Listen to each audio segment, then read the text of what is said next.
What it do, YouTube, man? Hard body J Timo, man. My topic of this video is, as y'all can see with the title, I don't stand for the national anthem anymore. And because I'm a history buff. You feel me? That's like that's my thing. I dig. I've always loved history, even in school, with the limited history that they did teach us. I have been fortunate enough to have some history teachers that would touch on the touchy subjects.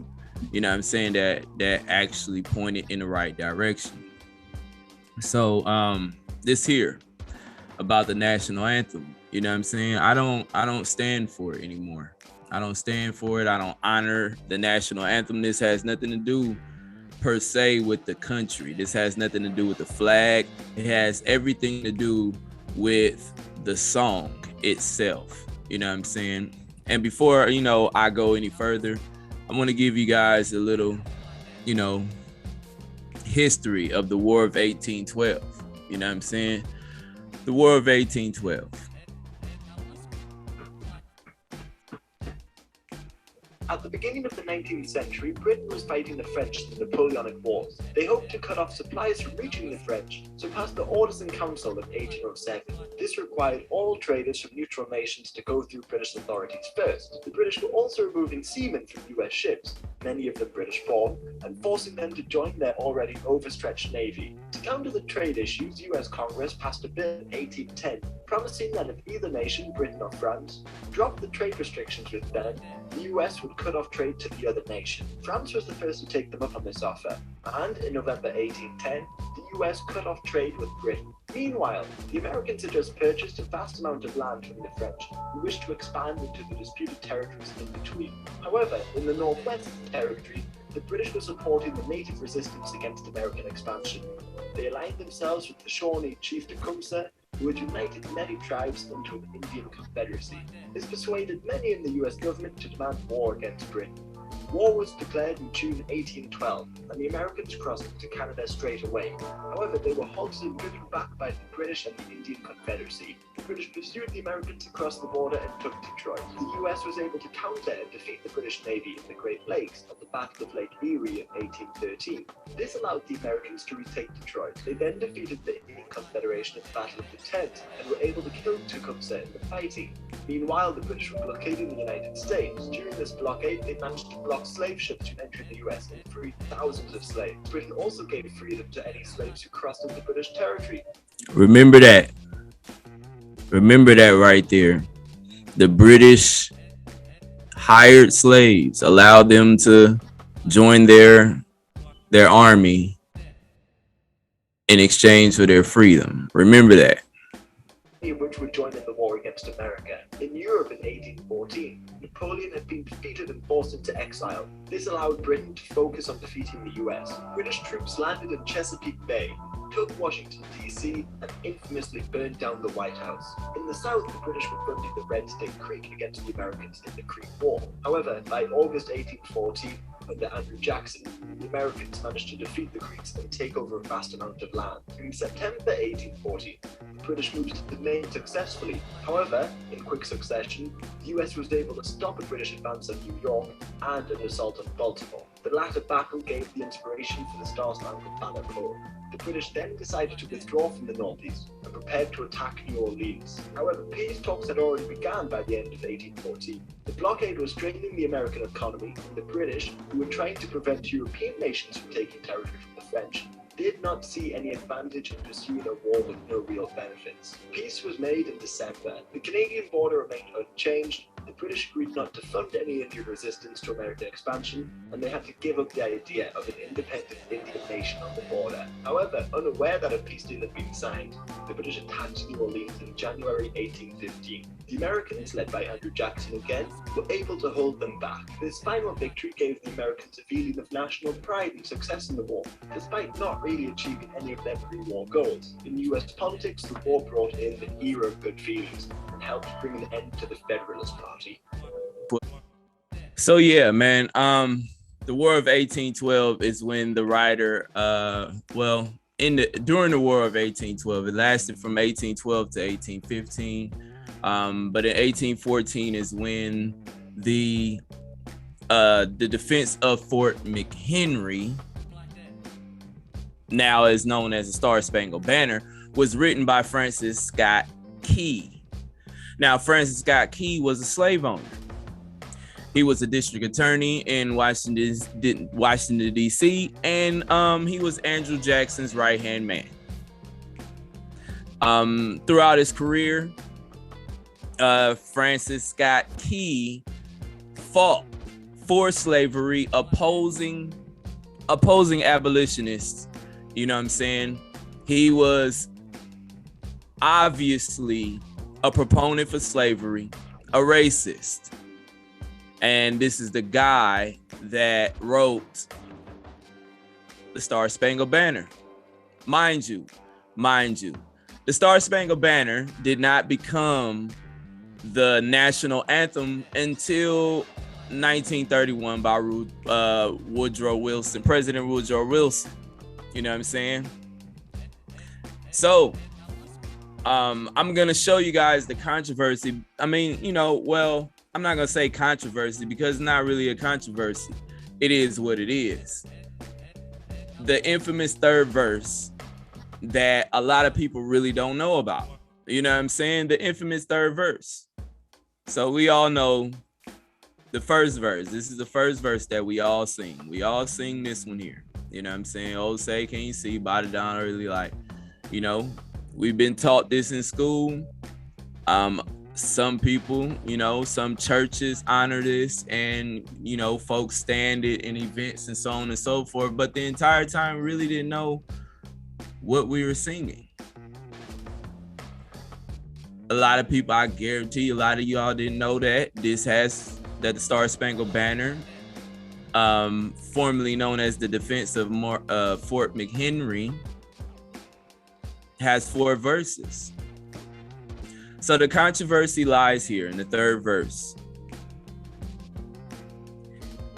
And where is the band? Where is that band who vauntingly swore that havoc of war and the battle's confusion, a home and a country should leave us no more.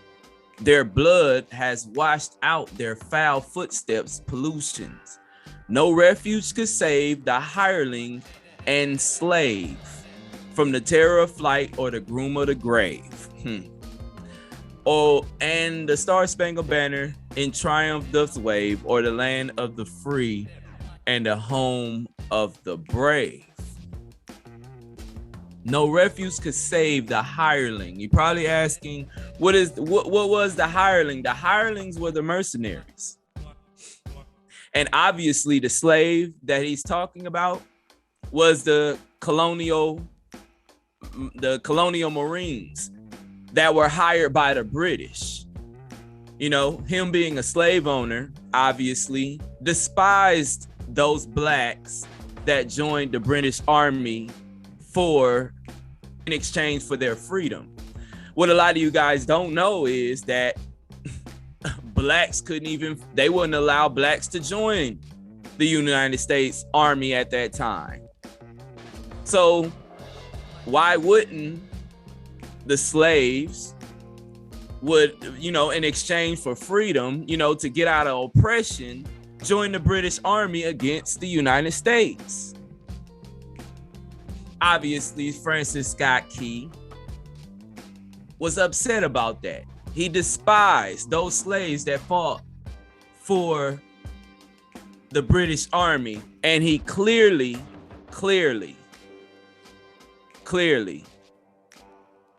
shows his how he feels towards those slaves.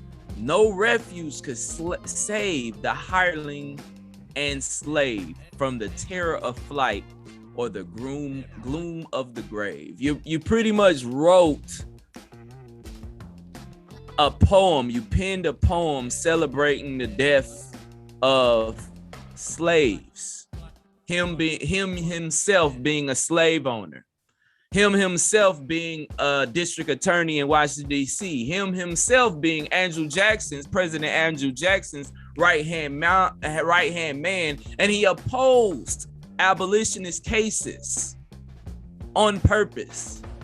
So obviously Francis Scott Key did not believe in freedom for all men. He did not believe that. His poem proves that. And after, doing my research and finding this stuff out, me being me, I'm not going to stand for this so-called national anthem. Why not change the song? Why not change the song? He's a slave owner, proponent for slavery. Not only a proponent for slavery, he worked in the system to keep slavery going. Then this song wasn't even named the national anthem until 1931.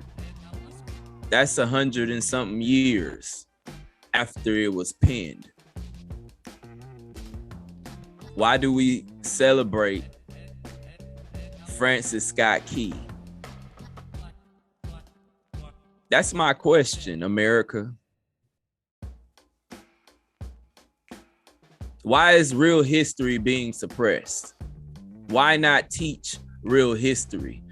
And when you teach real history, in that way, you benefit all ethnicities by allowing us to know the real about America. You know what I'm saying? This isn't about honoring the troops. I earned my right to not stand for that racist song. I was a part of the first deployment to Iraq in 2002. I was on the USS Bonhomme Richard, LHD-6, Naval Station San Diego. I served my time in Kuwait. I was a boatswain's mate. So I'm just saying, I know this is not going to be a popular video, but guess what, man? Since they passed laws in Texas to where they suppressed American history, some even more suppress it than when it's already suppressed, while everybody is arguing over the gun laws and abortion, they are doing our children a disservice by not teaching them true American history. So I'm just doing my part here, man. Francis Scott Key was a racist. Andrew Jackson was a racist. And that's the reality of it.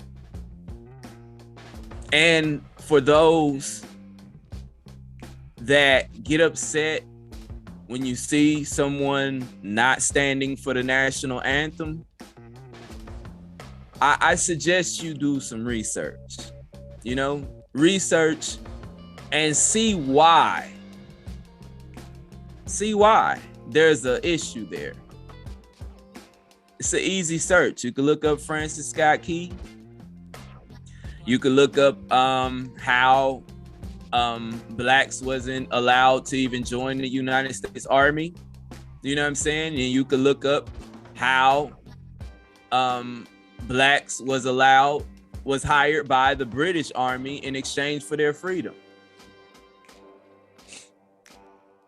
That Star-Spangled Banner, the defense of Fort McHenry, it represents racism, man. He celebrates the deaths of slaves that joined the British Army.